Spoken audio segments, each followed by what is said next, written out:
बिहार से ही है ये अल्टीमेट। और दीपक भी अभी लाइव आ चुके हैं अपने आईडी से।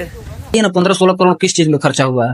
अच्छा भाई साहब, दीपक सिंह ने पूरा एक्सपोज करके रख दिया कि है जब मैं आया था तब तो उस टाइम तो पवन सिंह को गाना बेचने नहीं आता था। मेरे आने के बाद उस टाइम तो पवन सिंह के अकाउंट में मात्र 65 रुपया था और आज 2021 में चल करके उनके अकाउंट में पूरा 65 करोड़ रुपया हुआ है। तो चलिए आपको बताते हैं ये कैसे हुआ है। देखिए भाई साहब, कुछ बात ऐसा था कि उस टाइम पवन सिंह का मैनेजमेंट कोई करने वाला नहीं था। जब दीपक सिंह आए तो दीपक सिंह को पता चला कि उनका एक गाना 4 से 5 लाख में बिकाता है। तो फिर दीपक सिंह ने कहा क्या भोजपुरी के आप सुपर स्टार है, पावर स्टार है, आपका गाना 4 से 5 लाख में नहीं बिकेगा, आपका गाना कम से कम 20 से 25 लाख में बिकाना चाहिए। और भाई साहब पूरे 10 साल के मेहनत के बाद 2021 में उनका गाना आज के डेट में 20 से 25 लाख में एक गाना उनका होता है। और भाई साहब इस चीज से ये पता चलने से, ये खुलासा होने से पवन सिंह को सीधे 20 साल पीछे ढकेल दिए हैं दीपक सिंह। और वो कैसे, आइए बताते हैं आपको। देखिए, मुझे पता नहीं था कि पवन सिंह एक गाने का कितना लेते हैं, 20 से 25 लाख रुपया लेते हैं, मुझे ये पता नहीं था, लेकिन मुझे पता चल गया। और यहाँ तक कि सब लोगों को ये पता चल गया होगा कि पवन सिंह एक गाने का 20 से 25 लाख रुपया लेते हैं। और मान लीजिए कि बॉलीवुड के लोग भी जानते हैं कि हाँ, भोजपुरी में एक पावर स्टार पवन सिंह है, जो कि बहुत अपने आप में एक बहुत ही बादशाह है, भोजपुरी का बादशाह है। तो कहीं ना कहीं 50 लाख 1 करोड़ एक गाने का तो लेता ही होगा, कंफर्म है। तो बॉलीवुड के जितने भी सुपर स्टार्स होंगे यही समझ रहे होंगे। लेकिन अब तो उन्हें भी तो पता चल गया कि ना, ये तो 20 से 25 लाख में निपट जाता है भाई साहब। तो भाई साहब 20 से 25 लाख में निपट जाता है तो भाई साहब तो वो भी सोचेंगे ना कि अब मान लीजिए 50 से 1 करोड़ रुपया तक पहुंचने में कम से कम 20 से 30 साल तो समय लगेगा ही लगेगा। अभी इससे नहीं समझे तो आप इससे समझ जाइए। तो मिला था सीजन 1 में 10,000। फिर फीस चेंज हो गया होगा सेकंड सीजन, वो नहीं बताएंगे।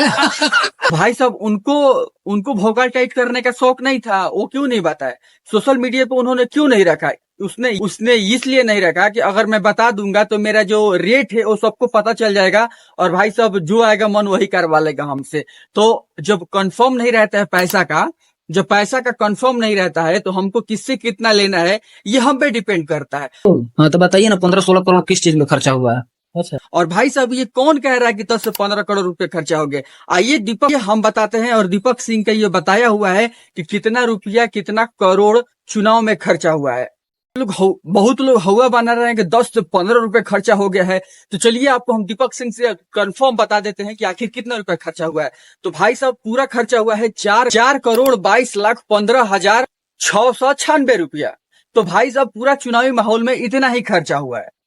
और उस 4 करोड़ में भाई साहब 1 करोड़ तो कारा काट के जनता ने चंदा दिया है पवन सिंह को। पता नहीं कारा काट में कौन ऐसे धनवान लोग था जो पवन सिंह को 1 करोड़ रुपया चंदा दिए होंगे। हो सकता है किसी को ऐसा लगता होगा कि पवन सिंह जीतेंगे तो हमारा फायदा होगा, इसको वजह से दिए होंगे। या हो सकता है पवन सिंह का मुंह देख कर दे दिए होंगे। तो भाई साहब 1 करोड़ तो चंदे के पैसा था। सब मिला के आपको एक बात बताए तो भाई साहब आपको लगता है कि नए मैनेजर पुराना मैनेजर को हटा दिए गए, ये कर दिया वो कर दिया गया, तो ये सब बेफालतू है।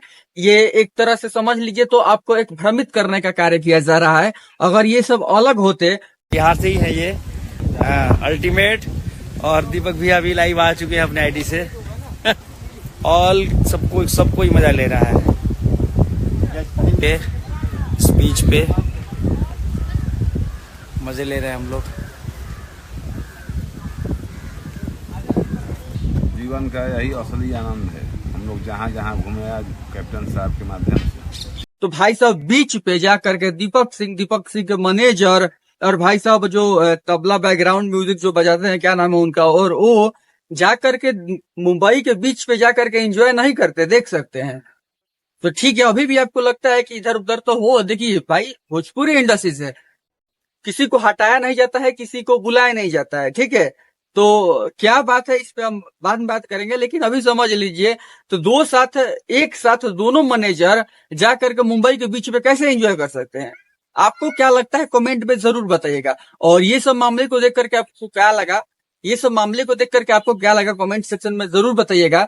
तो फिर मिलते हैं अगले वीडियो में, तब तक के लिए धन्यवाद।